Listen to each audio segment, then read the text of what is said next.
LGBT movement to, as a matter of fact, I think you started out with us with the attack on America a long time ago. And so again, this is another of your topics, and I think we're glad to have you here again with us this month, because you missed last month, and during that time a lot of folks asked about you. And so I want you to know that you're very, very popular here, as well as being popular on the internet.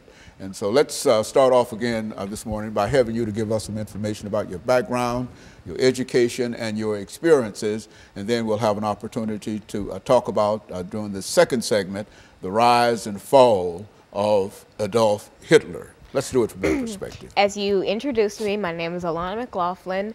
I have been featured on the show since about 2010, which would be about 5 years.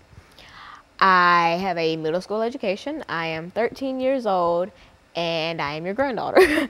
I am very involved in the church and my school and programs such as the summer program for verbally and mathematically precocious youth at Western Kentucky University Center for Gifted Studies, as well as their summer camp for academically talented students.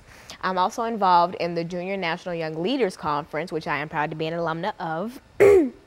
And I am very close-knit in a lot of movements, like the Black Lives Matter movement and the LGBT movement. And so I like to keep myself aware of today's movements, and I try to get involved in what I can, because I do like to make a change. And so in a real sense, you've had quite a bit of experience here as well as elsewhere, dealing with a number of topics, but the topic today, I think, is somewhat intimidating in the sense that we often wonder what could an 11-year-old young lady, 13-year-old young lady, you started with us at 11, 13-year-old young lady bring to us dealing with the rise and fall of Adolf Hitler. Let's start it from that perspective, and during this first 6 minutes, then we'll pick up again after the first commercial break. All right, well, the reason I chose this topic was because when I attended the summer program for verbally and mathematically precocious youth, I took a class entitled Nazi Germany and the Holocaust. In that class, we really dissected Nazi Germany, and we dissected the world wars, and we talked about the Holocaust. But a big part of the Holocaust was, of course, Adolf Hitler. And so we really talked about his mindset and what would make someone so full of hatred. And it really sparked my curiosity, and I wanted to share the information that I received from camp with you.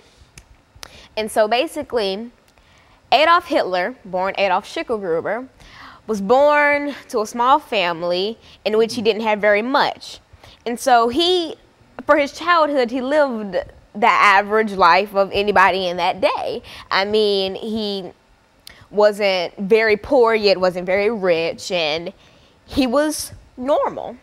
But things started to slowly go downhill as both his parents passed away and he was denied entry into art school. That's when Adolf Hitler really hit the cliff and just spiraled into this crazy mindset that we know him for today.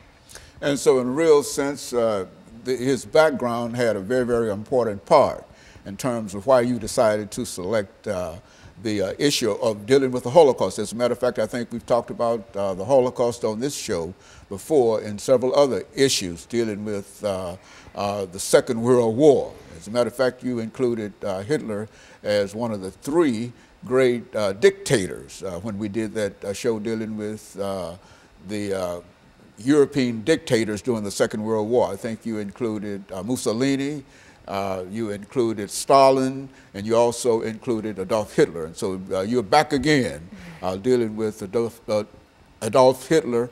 And I think that when we come back during the second segment, we've got about 30 seconds before we end this period. When we come back during the second segment, we'll have you to start off talking about the rise and fall of Adolf Hitler.